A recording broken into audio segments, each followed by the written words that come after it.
G'day boys and girls, welcome back to the 13th edition of The Wrap. To my right I have familiar face, Andy Cameron. How are you, mate? Not too bad, mate. Good to be here with you and our very special guest. Doing well. I'm doing well today. You're doing well today, it's good to hear. To my left I got Joel Jammal. He's coming in as our first guest in hopefully a big rotation of guests, but we're very happy to have Joel in today. How you going, mate? Very good, it's a pleasure to be here. So we got a big wrap for this week. A big wrap, a huge wrap. Some serious controversy. Even. Serious controversy. We got our usual jumping to conclusions. We got a domestic story about, what's his name? Steve Dixon. Steve Dixon at the strip club. He's an offender, isn't he? He's in the bad books this week. He's in the bad books, Fun Nation, in all sorts of strife. We've got international story, Facebook censorship, which I know Joel is, he's on top of that. Then, we got our beta males of the week, and then finally we'll bring it back to discuss whose jumping to conclusion are we going to flesh out. And that's our first segment of the day. How exciting. So what we like to do is, in honour of the wives and girlfriends who love to jump to conclusions without a lot of evidence. No facts. No facts. No logic.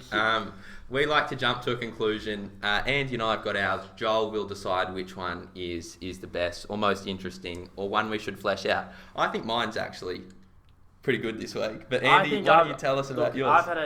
In recent history, I've had a bad run with my conclusions. They've been quite atrocious. So I think I've got a better one this week, in that the legalisation of marijuana is inevitable, so we should legislate on it now. We'll see how we go. I can't wait to judge. It's going to be great.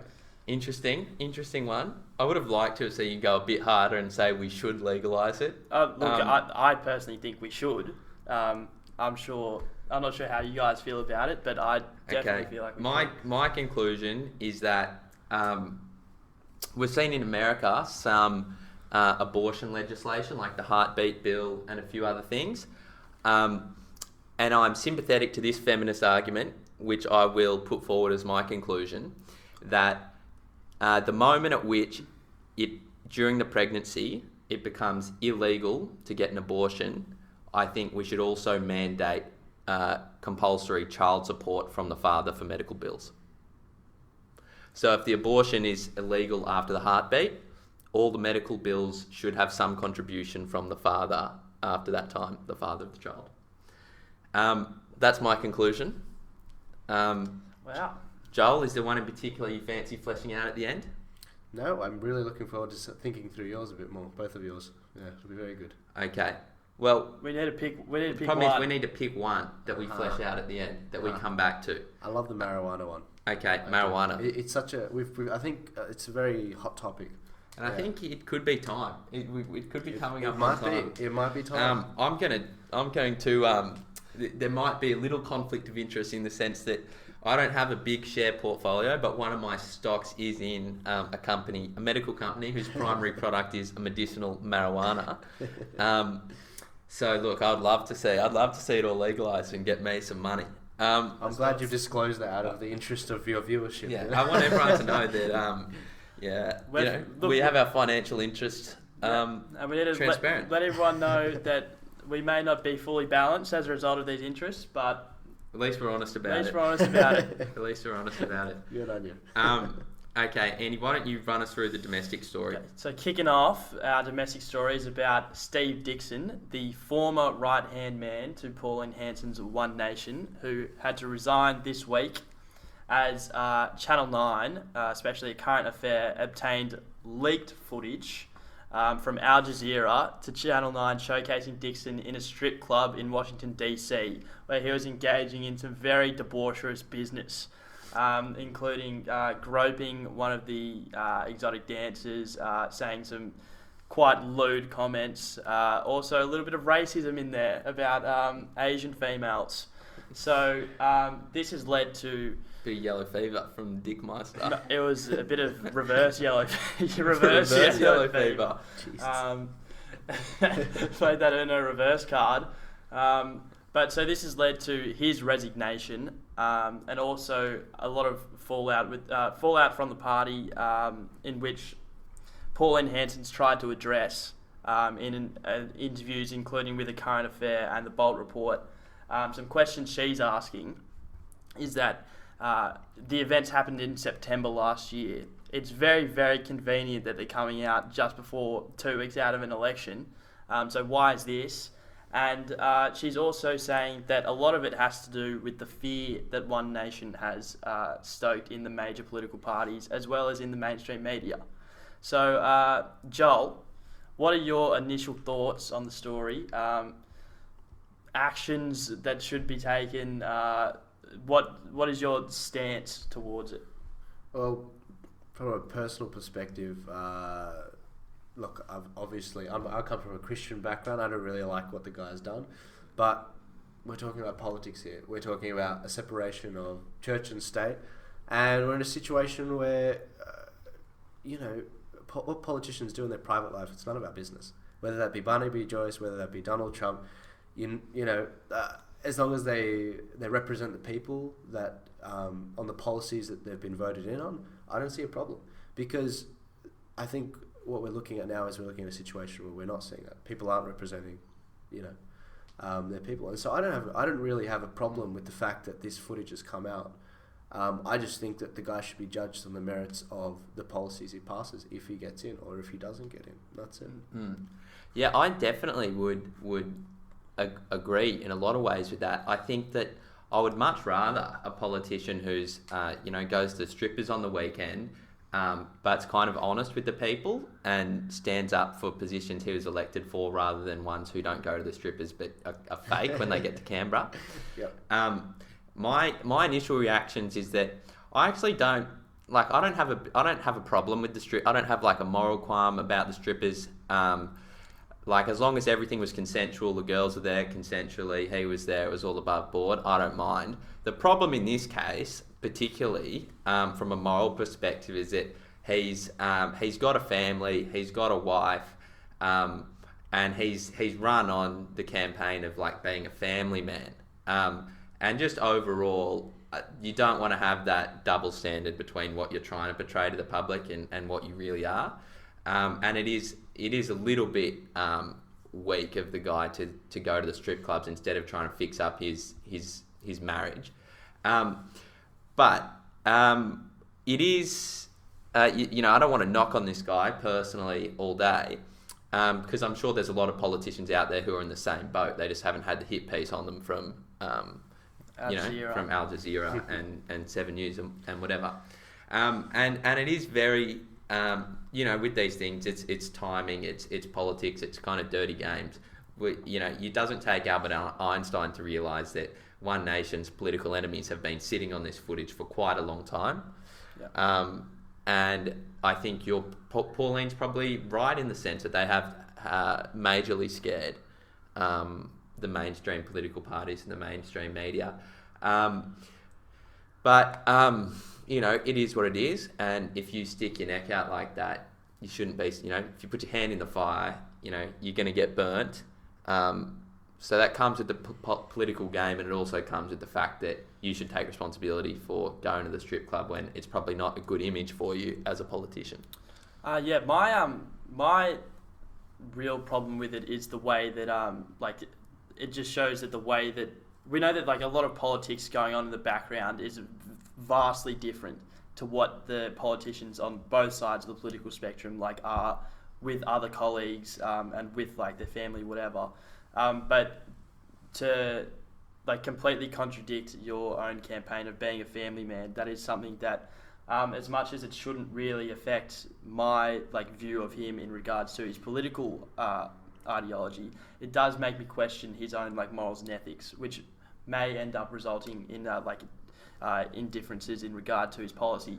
But I do agree that at the end of the day, if he is, in your eyes, the best candidate for, even though he's resigned now from his spot in One Nation, if he is the best candidate, I don't think it should heavily influence the way we view him as a politician. But yeah. Okay.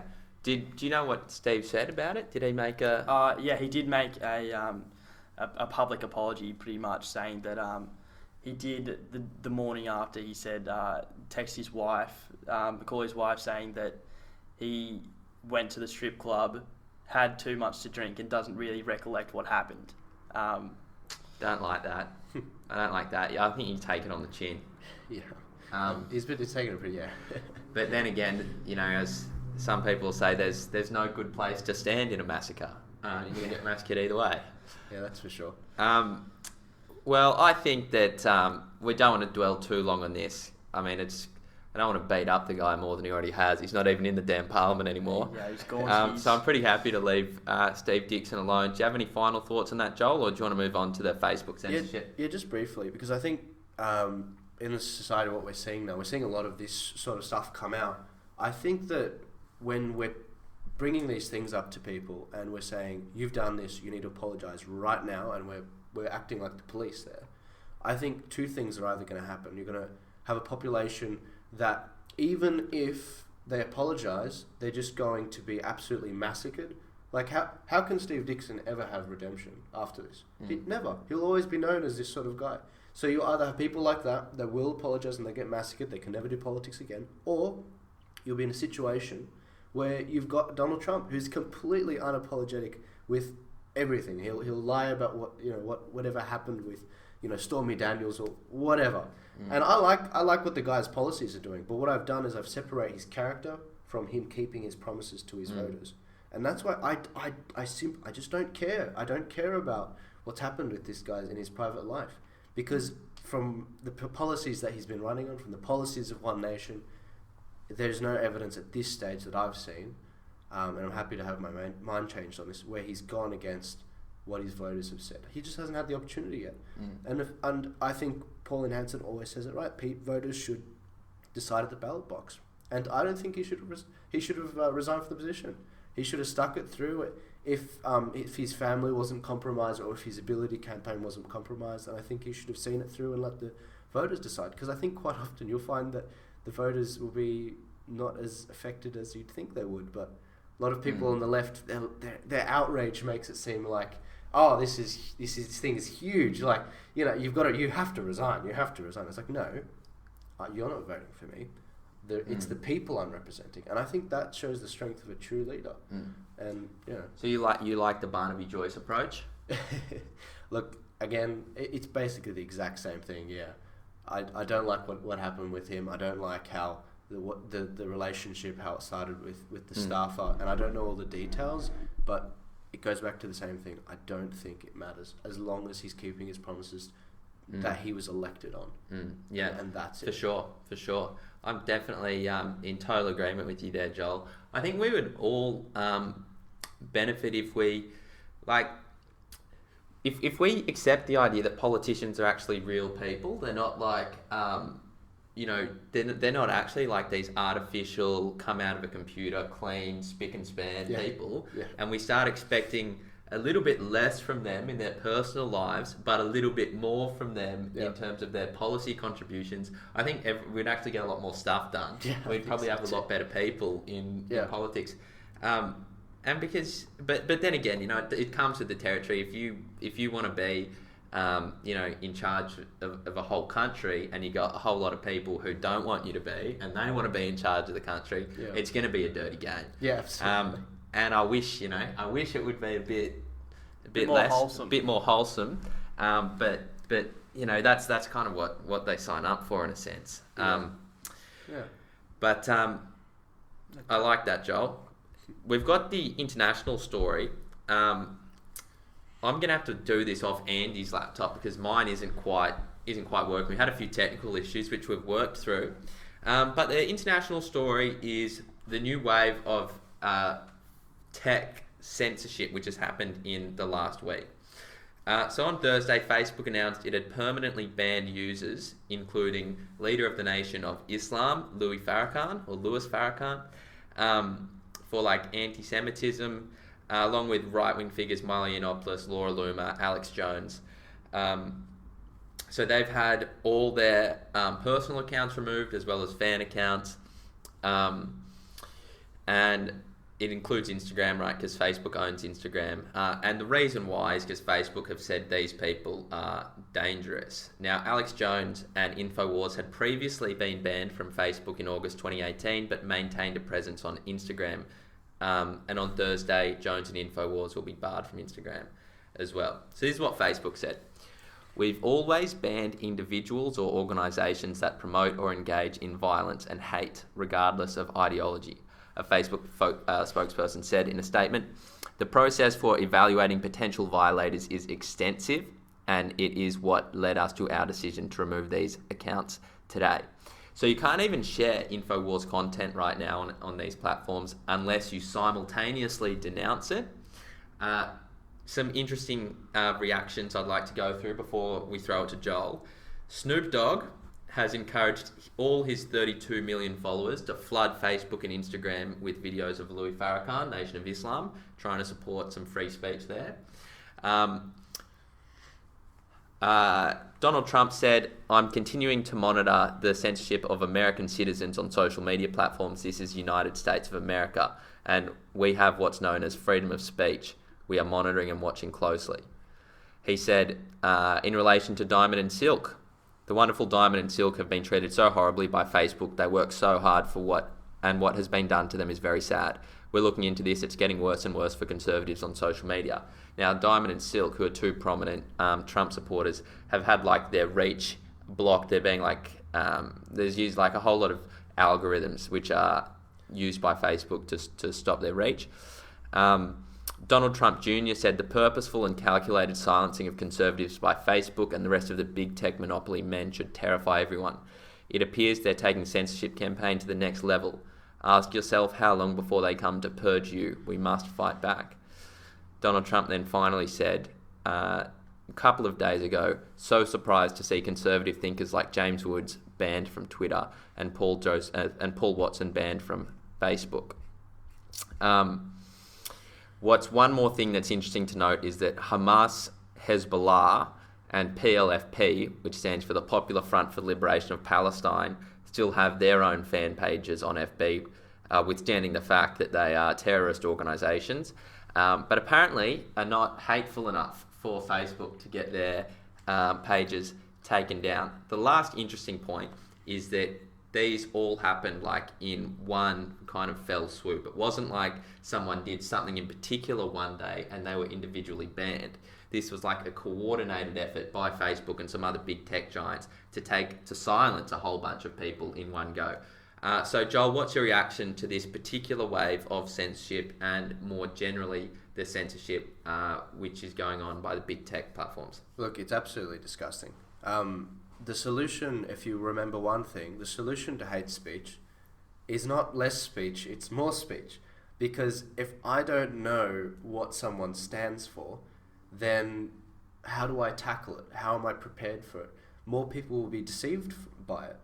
It's the same thing. I actually got banned on Twitter. I don't know if you saw it. I did see that a couple of weeks ago, and that was for I know it's off topic, but that was for sharing Brendan Tarrant's manifesto. This is about a month ago. The Christchurch shooter, and I was sharing it, and I basically said something along the lines of, read the manifesto, understand what he said, see where he crossed the line, so that you can call it out the next time you see it. I ended up getting banned for that last week. I think it was because I shared the manifesto, even though the link didn't work anymore, and that's on me. If that was a violation, I wasn't aware of it, but it still stands. You need more speech, because if you can't see the issue, then how can you address it? You'll just be taken by surprise when they use a mysterious logic you've never seen before. Yeah, sure, absolutely. And we say like the real alternative right figures, because the media often conflates kind of right-wing libertarian people with like real alt-right people, and the distinction usually is the opinion on race, right? Yep. But the real alternative right figures who are very caught up in kind of white identity politics, white nationalism, this kind of European identity, I've tried to listen to some of their stuff, and none of it's particularly intelligent or particularly well thought out. But because the only time where they get interviewed is when the interviewer comes at them and says, "You're racist. How could you say this?" without actually understanding what that person is saying, because they've never come across it before. Yeah. The person who actually has these like kind of racist viewpoints often ends up crushing the interviewer and making themselves look really good. Yeah. Not because their ideas are particularly good, Yeah. but because people have never seen it before and they've never been able to grapple with it, right?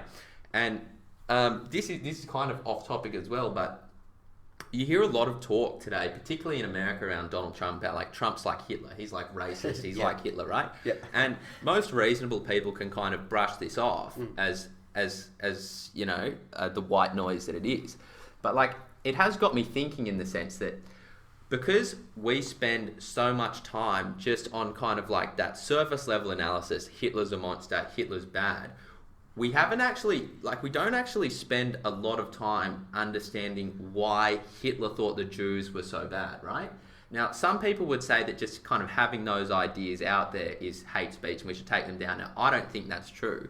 And I think the reason is that if your aim is to prevent a Hitler in the future from gaining popularity and traction, you have to actually understand the reasons why they gained popularity and traction in the first place, right? So Hitler would have never come out and said, hey, we need to exterminate the Jews, and then all the Germans in 1938 started cheering, right? He would have said, these are the problems with the Jews, they've done this, this, this, and this. We hate them for these reasons, and that's why we're pursuing like this policy, right? And it actually helps everyone, I believe, to engage with those real points, to understand where they're coming from, but more importantly, to understand why they're wrong, instead of just coming face to face with that surface level analysis that Hitler is bad. Because in no way does that equip us to deal with the future arguments of people who go down that ethnic identity path, or like we kind of need to have that across the board. I feel like just trying to understand and engage with the real arguments. Yeah. Look, I think that Hitler is not something that people know about. Most people in America, I can't remember the survey's numbers, but most people had no idea what the gulags were in Russia. Most people didn't know what the names of the death camps were in Germany. They just don't know. They use Hitler as just something bad, basically, and the worst thing you can think of, like maybe how Christians use that's, you know, devil-like or whatever. But they just don't know history. Basically, they don't know history. They don't know why Hitler was doing it. He was saying it basically because the Jews were, you know, incredibly intelligent people, and they did very well. They stuck together as a family union, and they had incredibly disproportionately high IQ, as we see today. And because of that, they were a very convenient group to blame things on. And that's pretty much why he went after them. And he was also disgusted by them, almost like you would with a rodent, which is very strange. There was a lot of that imagery and rhetoric going around. Yeah. But Andy, do you have something to say? Yeah, I think when people use other figures like Hitler, when you say, like, for example, Donald Trump is Hitler, it undermines completely, like, the horrific nature of who Hitler was and what he did. And when we say that, like, Donald Trump is like Hitler, it completely, when you equate someone who hasn't done anything that bad, like not even close to exterminating like millions of people, and we say that this person is the same as this, or this person is at least as similar to this, that we draw these comparisons, then it just completely undermines the like tragedy that people have gone through. It is pretty interesting that Hitler would move the embassy from Tel Aviv into Jerusalem. And this and that, Nazi and Hitler is like those words that have lost their meanings by 2019. But to kind of bring it all back together, I think that, as Joel said, the best disinfectant is sunlight. And at the end of the day, if you have good, moral, sound arguments, they should be able to tear down the kind of hateful or racist arguments quite quickly. And as long as you trust that most people are mostly reasonable most of the time, there's really no need to kind of ban the hate speech. In fact, it's better to actually have it out in the open so we can understand it. I like the Dave Rubin approach. You know how he's like, he gives them enough rope to hang themselves. Yeah. Because if you've got all the arguments out there, if they've put all their cards on the table, you can see exactly what they're playing at. You know how to attack them. Whereas if you cut them off at, they can't even say anything. It's like, well, what do they really believe? Can I change their mind?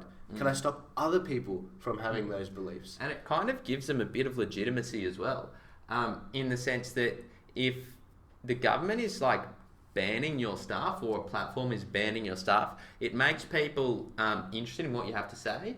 And second of all, like it's obviously regarded as dangerous, which mean it might have some important truth in it, right? Yeah. Now, a lot of times it doesn't, but if you look at who are the worst free speech offenders throughout, like, especially the 20th century, you're looking at the most authoritarian countries, you're looking at Nazi Germany, you're looking at Soviet Union, and a lot of times the speech they were persecuting and trying to restrict was the truest speech. Yeah. And so if they're trying to draw on those analogies, their arguments aren't true, but like the free speech thing is, as they say, I don't agree with what you say, but I'll die defending your right to say it. Yes. Well, they tried this. You said earlier before that they tried this censorship on Alex Jones, I think October or August last year, and he ended up having the most popular app not long after that. They tried to censor the guy, most popular news app, that is. Yeah. And I think his support like increased astronomically. And because people were trying to find out, what's this guy? Yeah. What's this guy all about? Same thing when Milo got banned from Twitter. Really? He just blew up. He then released like New York Times best-selling book and like dangerous, right? Yeah, dangerous. That's why they got banned. He is dangerous. Have we got anything more from? Well, Donald Trump last week had a meeting with Jack Dorsey, the CEO of Twitter. We don't know if anything's come of it, but it's something. What I also found like particularly interesting was that for the first time in kind of recent memory, or maybe it's just a bit of bias from me, but it's not very often that left-wing figures will get banned. So we had Louis Farrakhan, leader of the Nation of Islam, who got banned, and he's, I think, one of the first big left-wing figures in a while. And you kind of call him left, even though the kind of conservative Islam is more conservative than any conservative thing that we have, but just because of the Islamophobia and the immigration issue, which has been taken up by the left, he would be regarded by most people as a left, although the Washington Post and a few other people tried to this week call him far right. Because when they were talking about the bannings, they said far right figures, Paul Watson, Laura Loomer, Louis Farrakhan get banned from Facebook, and it's like, hold up, stop for a second, you fake news. I was listening to Tim Pool on this. I don't know if you've heard of Tim Pool. He's centre left leaning, lovely guy, does amazing work. And he was talking on this, and he was reading out someone's hypothesis on what's going on here. And basically, what they were saying was, because we live in such a fast-paced news world, because we live in a world where the news is just, you have to be the first one out. You have to get those clicks, They put it out there, and what happened was Facebook, they put out Louis Farrakhan's name out later, but by that point the press release had already gone out, so that all the news organisations already wrote what they wanted, and then they threw Louis Farrakhan's name later on. But they didn't change the far right thing, so he got lumped, and he's not far right. He's just not, and it was amazing because then you see Snoopy go after him, which we'll see, which is fascinating. Yeah, so that's I'd actually give a little shout out to Snoop Dogg. The Snoop Doggy Dog. I have I reckon, pretty much zero agreement, I would say, with Snoop Dogg on politics, except for marijuana legalization. And I'd probably have zero agreement with Louis Farrakhan or Lewis. But, I wish he still has a platform, and based on principle, I'm saying, give me some Louis. I want to hear what Louis got to say. I'm on Team Louis on the free speech issue. Andy, you got anything else to add? I don't think so. I think we've done that one pretty well. Now to our favourite segment, and a viewer's favourite segment, we get to Beta Male of the Week. Now we must keep in mind that Beta Male is not gender exclusive, nor is it even human exclusive. We've given it to institutions before, social media platforms. Peter's gotten it before. Peter got it before for their outrageous publicity stunt trying to rip on Steve Irwin on the anniversary of his death. They just getting another beta male. Shocking. We also note that the Beta Male of the Week award has been named in honour of Jussie Smollett. The Jussie Smollett Beta Male of the Week award is what it's officially called, because he's the Beta Male of the galaxy. And the Beta Male award is for someone who can't really take responsibility for themselves, and they just haven't got the goods. They haven't got the intestinal fortitude to stand up for what's right in the world. So I'm happy to say Steve Dixon gets a little Beta Male of the Week, but he gets a nomination. He gets a nomination, but it's not a strong Beta Male. That's just on account of his just stupid personal actions. Just silliness. On account of silliness in Washington. Now, that being said, I'm sure he was probably the least silly person in Washington at the time he was at the strip club, except for the Don Meister. The Don was obviously not silly. But he'd been one of the lesser silly people in Washington, I would have said, in September last year. The big beta males go to Facebook and Instagram. Mark Zuckerberg in particular, the lizard man. Yeah. And do we have any more? Or are we just going to... I think Facebook is going to take it out this week. Joel, what do you think? Facebook, you have the final word? For sure. Facebook for sure. Zuck, you get the... You get the nomination. You get the award. The last thing I'll say on that free speech issue, and I think it was Paul Joseph Watson that came up with this. This is like a way to almost totally solve the big tech censorship issue.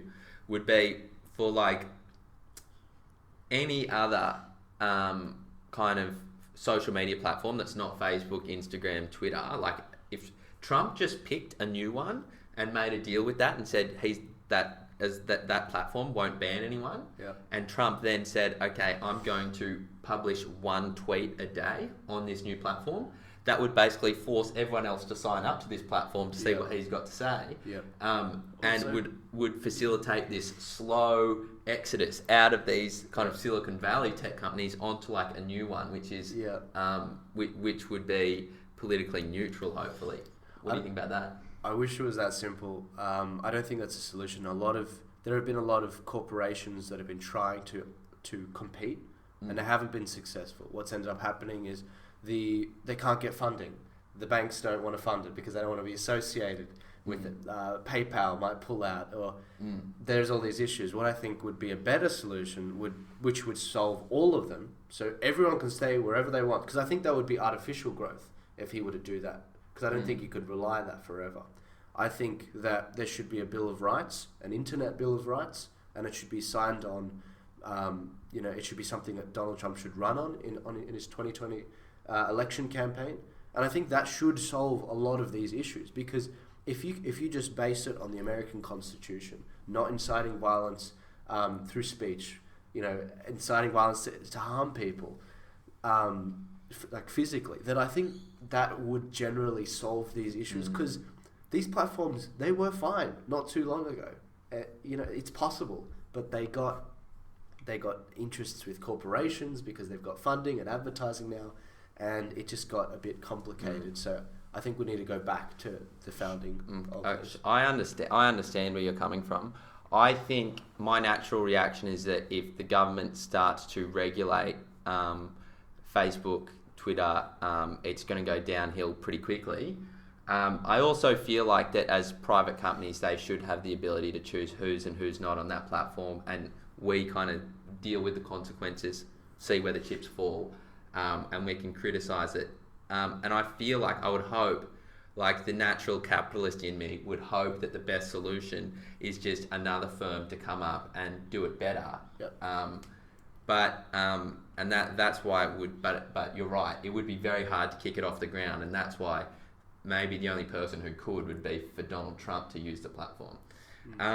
But anyway, that's it. It is an interesting issue because Facebook, Google, particularly when you see the politicization of like PayPal and some other,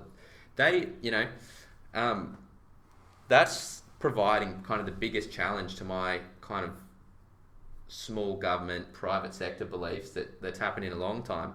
Just because I feel like if you have 20,000 like Ivy League engineer graduates working on the Google algorithm or the Facebook algorithm or whatever, who end up being influenced to do bad things, my gut feeling is that they might actually be more dangerous than 20,000 government workers being influenced to do bad things. And so I'm kind of torn between the two, because these big tech companies are so powerful. They're more powerful than some countries for sure. Yeah, no, for sure. Like, they can swing elections. We saw that in 2016.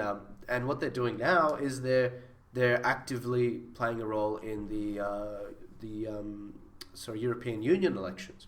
You've got people like Tommy Robinson. He's running for an MEP seat over there, a member for a European Parliament seat. They're having their elections. I hope now. he gets it. Me too, but the problem is, I think, well, he obviously can't have an account anymore. Yeah, his official campaign Twitter account got blocked. I was going to say that. I couldn't confirm it, but no, it's amazing. And on top of that, you got Sargon of Akkad, Carl Benjamin. That's his real name. He's been taken off Twitter. It's amazing. And if that's they had a 2-year investigation into the Russia collusion thing, came up with nothing basically. Zilch. And nothing burger. Big fat big donut. and we've got something that's broad. It's in broad daylight, interfering in these foreign elections, and that's not the most of it. You should see what's happening in India. The Conservatives are being censored over there as well. They're like, the Russian bots manipulated Facebook. The only thing they could come up with was $100,000 worth of Facebook ads. I know there's probably 10 other people in this damn building who could spend $100,000 on Facebook ads. Yeah. Like that was some type of Russian government. Let me tell you the real story. You're absolutely right to identify the big tech alliance with the progressive agenda. But if we want to look at foreign state actors influencing the 2016 election, how about Saudi Arabia funding like 25% of Hillary's campaign, tens and tens of millions of dollars into the Clinton Foundation, and Hillary and Bill are now worth like 250 mil, even though they've been in politics like their whole life. Give me a break. Yeah. Then like they had significant support from Ukraine. And then you had even the Russians through the uranium scandal, where Hillary signed off on America exporting 20% of its uranium to Russia, to a Russian firm, after a Russian firm paid several tens of millions of dollars to the Clinton Foundation. Now, bear in mind that the US is like the head of NATO, which is supposed to be a military alliance to stop the power of Russia. But uranium is actually the main ingredient for nuclear bombs, which Hillary was happy to send to Russia. So I'm sorry to go off on a tangent, but it gets me when the foreign interference Russia. It's like, really grungy. Get out of the mainstream media, out of the matrix. And it's not just conservatives. It's left-leaning liberals like Jimmy Dore. I don't know if you've heard of it. I've heard of Jimmy, but I've never. Amazing. He does some amazing stuff. I love his stuff on Syria. I love his stuff on. He's good for nuance because he'll stick to his principles. And because he used to be under the Young Turks, he just left recently. Right. And Dave Rubin. Yeah, like Dave Rubin.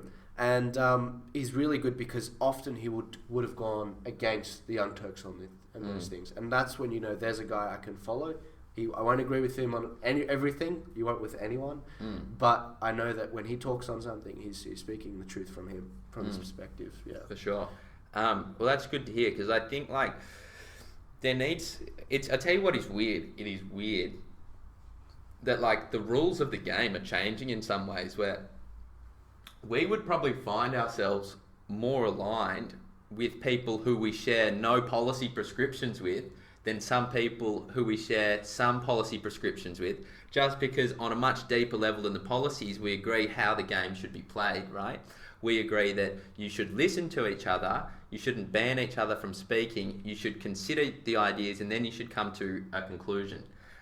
You shouldn't just only have some speech and everything else is hateful speech, so we just don't listen to it. Yep. So there are people who I would like agree nothing in terms of what policies should happen, but because they believe in like kind of free speech, for instance, I'm much more on their team than I am on kind of maybe like a centrist who I would share some policy prescriptions with, but who thinks that we should ban like hate speech, Yeah, no, I agree. I think there's a lot of like if you look at the Democratic candidates in America, if they believe in free speech, if they believe in debating through things out, absolutely on their side. And I think we're seeing that in Australia.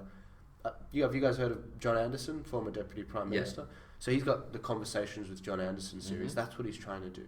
He's trying to say the last time we had an intelligent, well thought out debate where we discussed the policy and we knew what we would do, what would happen if we got it, and if we didn't get it. The last time that happened was with the GST debate, where the voters, they went to the polls, they knew what they were getting, and we don't get that anymore. Just look at what Bill Shorten's, he's ducking and weaving with all of these policies that we're seeing on the environment. Fisher, the guy who created the models on these a lot of economic plans, his house was egged, and it was just, we don't have debates anymore, and we need more discussion. Yeah, I mean, I wasn't initially going to cover this just because I don't really want to give publicity to it, but Tommy Robinson copped like a milkshake to the... I think 2 milkshakes. 2 strawberry milkshakes. Yeah, while he's on the campaign trail. And as much as it's kind of like, yeah, you got it, it's like we shouldn't really be in the business of throwing milkshakes on people. Even if it was someone who I really like, even if it was some communist who got like a milkshake on him, I would still be like, we shouldn't throw the milkshake on the guy. We shouldn't really smash eggs on Fraser Anning. That shouldn't really be the way we treat people who are running for public service. Like, just because it's a slippery slope, right? Because one time it's Fraser Anning, and the next time, like, can you imagine if Julia Gillard copped an egg to the face? Well, on that, it did happen in the UK. Jeremy Corbyn, a dude threw an egg at him, and then he ended up getting jailed for 28 days. Everyone should. I don't know how it's a debatable topic. There should be no violence to a politician, to anyone. At all. Doesn't matter what their belief is. Even if it's this Brendan Tarrant dude, the guy that shot up the mosque, and sorry for saying his name, you can mute it if you want. But it's just ridiculous. You shouldn't be doing that. It's not right, because it just gets worse from there, basically. Yeah, for sure. And it can get more violent. It can get it'll happen to people you like. But yeah, it is a bit of it's a situation. So to wrap this bad boy up, we like to come back to the conclusion that we jumped to in honour of our wives and girlfriends. Andy was making... Do you want to just rehash your conclusion? The conclusion was that the legalisation of marijuana is inevitable, so we should legislate on it now. I feel as if it'll quickly turn into that we should legalise marijuana. But pretty much the premise of it is, I think, as the ageing population of Australia sort of withers away, I want to say... Very nicely put, Andy. I'm not really sure what a better way to say that would have been, but as we have more young people sort of coming in, becoming more involved in politics, we have this like younger generation that's coming in that's more friendly towards like marijuana use than we saw like more of a conservative generation be. And we see it like the precedents being set in America as well, where more states are legalizing marijuana, and like probably there will eventually be like a nationwide legalization. I feel as if it's something we see that's going to happen, if we can on the most part agree that it is going to happen, I feel as if that we should be legislating on it now to sort of foresee like what's going to happen in the future. Personally, I think that we should legalise it. I think, as the libertarian that I think I am, that we should be legalising more things than less things. More things should be out in the open, and this one, if we see that there's not really this like harm around drugs, that especially marijuana, that like it's sort of been played up to be, then I think we should probably legalise it. But Joel? Well, it's good to be intellectually honest on a lot of topics, and this is one of the many topics where I just don't have a strong opinion on it. I've heard some good arguments both for and against it. I think I've heard some arguments, and like do your own research, where it's been like marijuana, it increases the amount of car accidents there are. I haven't looked into the stats, but I've heard that. But I've also heard that it's very good for medicinal purposes. It's helped people with epilepsy, and it's like, okay, I need more time to go into this, and it's okay if I don't have a strong opinion on it. Absolutely. There's a whole lot of things I don't have a strong opinion on as well, and I think it's like a little bit courageous as well, in the sense that you don't have to know everything. Yeah. It's okay to say you don't know. In fact, it's probably good to say you don't know when you don't really know it, because it opens you up. It opens your ears a bit more to listen to other people, and then you can kind of find your own way. I like the idea of legalization for a couple of reasons, but the first and I think most obvious one is that marijuana it's not going to make your brain healthier, and it's not going to make your lungs healthier, okay? They're probably going to each suffer a bit, right? Just changing your brain chemistry and changing your lung capacity and probably puts you more at risk of cancer. But whatever the adverse effects which are advertised, which marijuana has, they are by all studies, as far as I'm aware, regarded as much less harmful both to individuals and society in general than cigarettes and alcohol, right?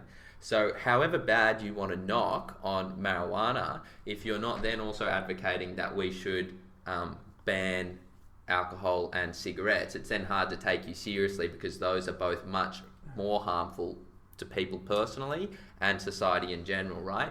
There's going to be like a lot less drunken violence at night if people swap the beers at a pub for a joint and Lord of the Rings. And like, just the other point I would say is that for the libertarian, like I think medicinal marijuana, that's kind of like a given. I don't know why that would be illegal. I think it just should be legal, even if it has, like, if doctors believe in it and a doctor wants to prescribe it, like, I just don't think it should be legal. I think in Australia, I heard this, don't take my word for it, but I heard that the reason why I haven't approved it for medicinal purposes is simply because they can't test it. Right. Because it's illegal. Really? So no, yes, it's just sort of stupid. Like, Yeah. it's a bit like, on a different topic, it's a bit like nuclear energy. Right.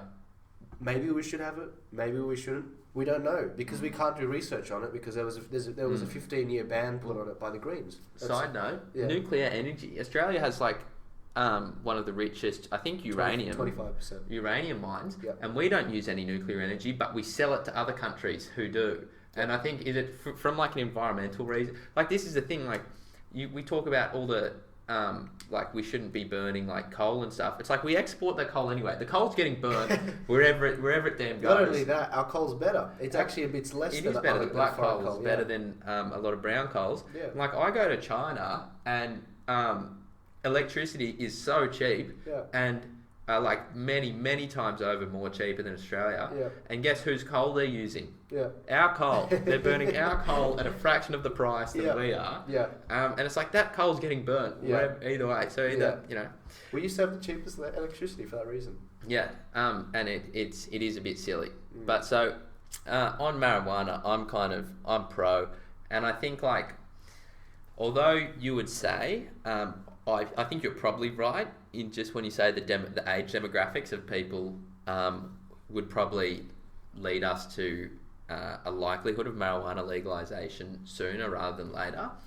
I don't think it's a given, in the sense that I feel like in the 1970s you get like the hippie movement, the anti-Vietnam movement, people with like having marijuana and LSD like all over the place, and they would have probably thought the same thing, right? Well, just when we grow up, it's going to be legalized. But so I wouldn't take it as necessarily a given, but I would like us to pursue in that direction. The only nervous thing I have about it, though, this is the only legitimate argument I can see against it, is, okay, well, let's start going down this road of legalizing drugs which are now illegal.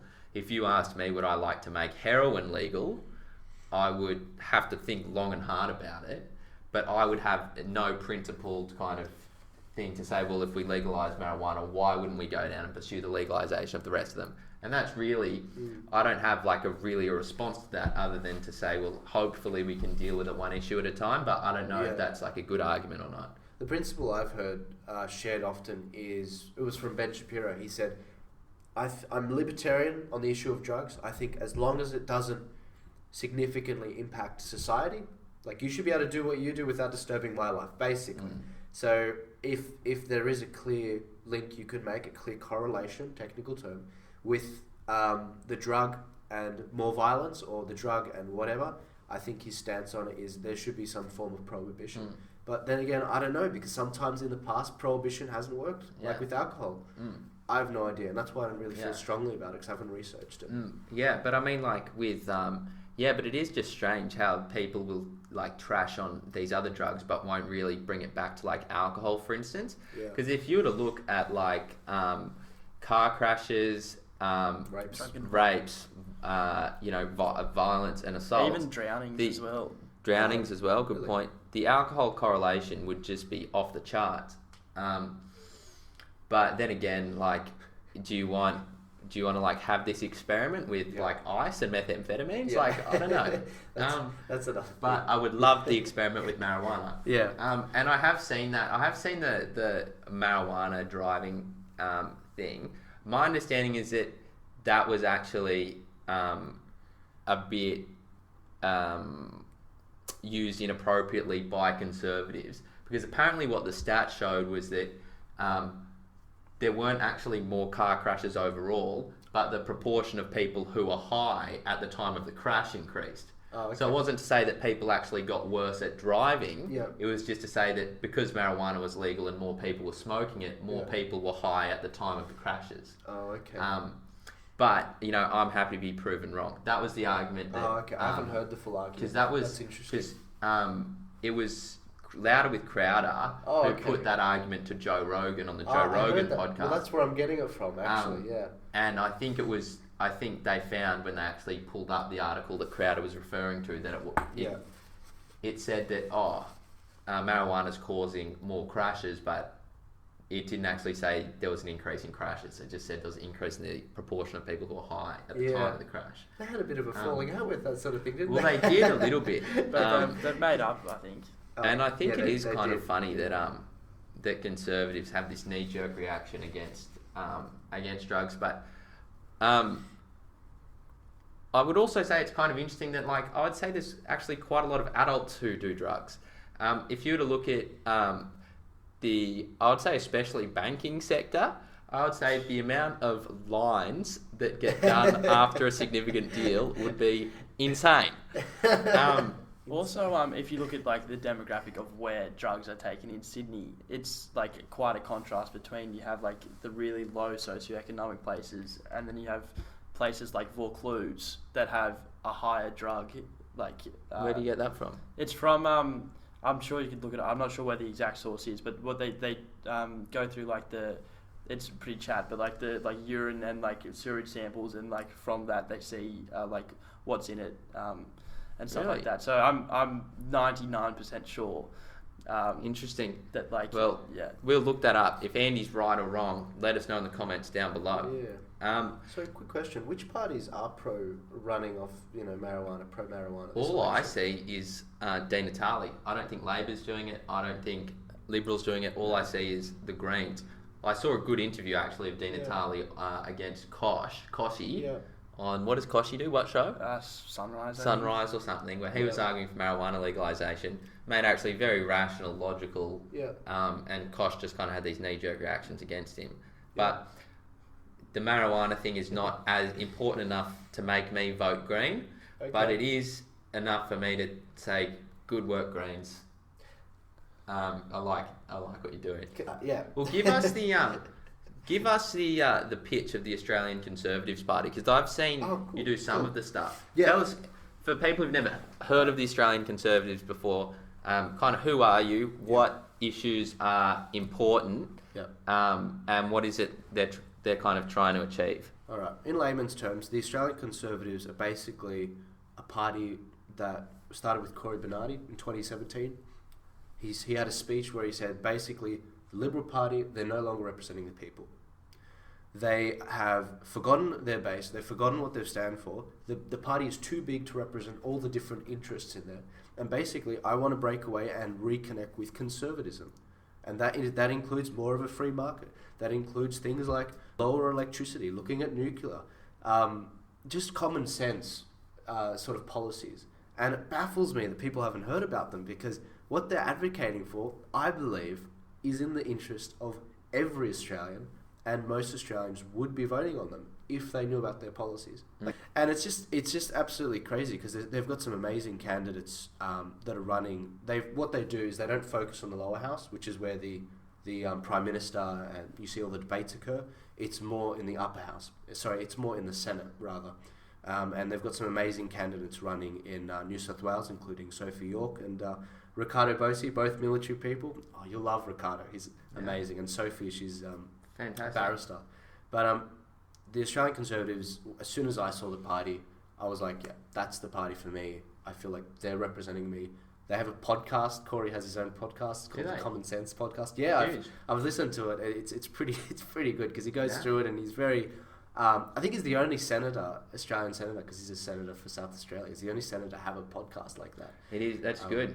Yeah, ahead of the ball. Yeah, he's ahead of the ball. Of the game. Yeah, and I always share their content on my Facebook, which you can follow me at, or my YouTube, or on Instagram or Facebook. All of these Australian Conservative pages are. So yeah, check them out. They've got some good stuff. Yeah. Okay, fantastic. Well, Australian Conservatives might be something we have to look into. I was thinking the other day, I don't know if we're big enough now, but at least in the future, I'd love to get some like politicians on to get them to talk about and ask him some questions. Oh, they'd come. Would they? They're a call away. You tell me which one you want. You want Ricardo Bossi? He'll come on.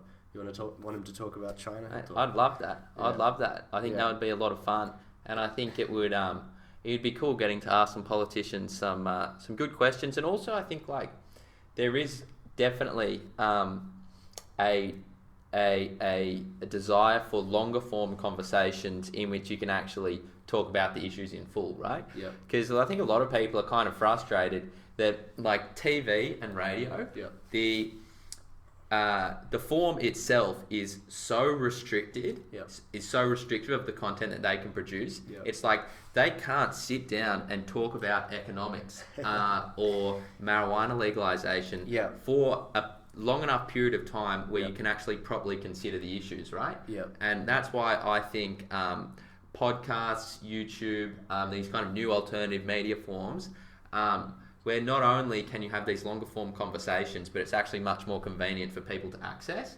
than TV or radio, is kind of we're hoping to jump on and ride that train upwards. But can I tell you, mate, we'd absolutely love to get some of the Australian Conservatives on. More speech is the better. And I don't think any politicians would say no to you at this stage, because they're all looking for more viewership, more voters. If they can do that in an hour, then you reach however 100 amount of people, 1,000 people from your podcasts, they totally do it. Okay. We're in an election period. Beautiful.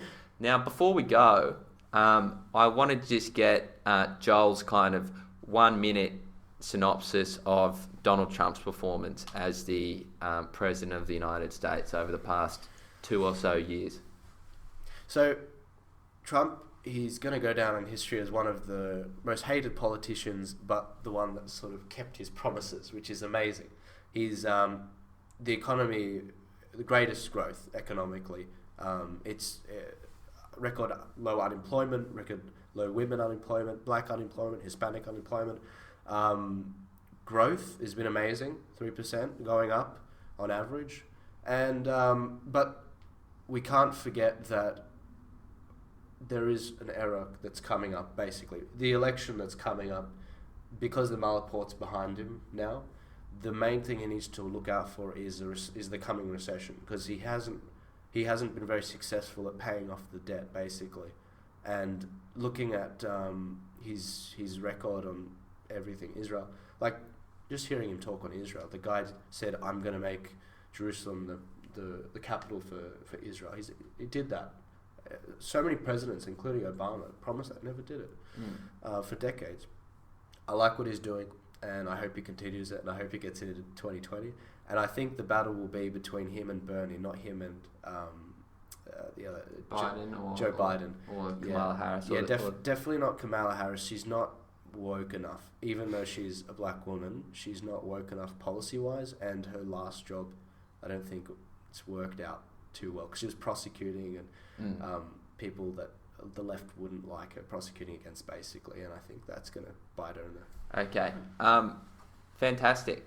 Cool. Andos, you got anything else you wanna say before we wrap up? I don't think so. The last thing I'd say is that I totally agree with Joel's analysis. I like basically everything Trump is doing, but that kind of piling up of the debt does make me feel a bit nervous. And I would love to see Donald fix that up. But as all things, Donald he's playing chess and they're playing checkers. I'm sure he's got it under wraps.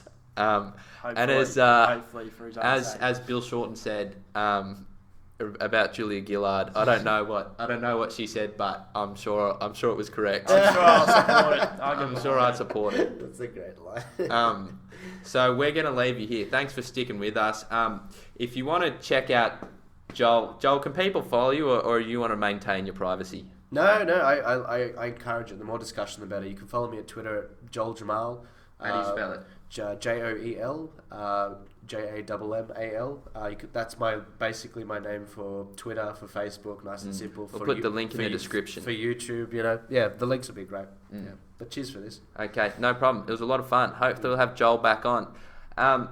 Make sure you let us know if you think there's any suggestions you'd like to see us incorporate. If there's any topics you'd like us to speak on, we're all ears. If there's any guests you'd like for us to have on and talk with, we'd love that. Tell us what you think of the new studio.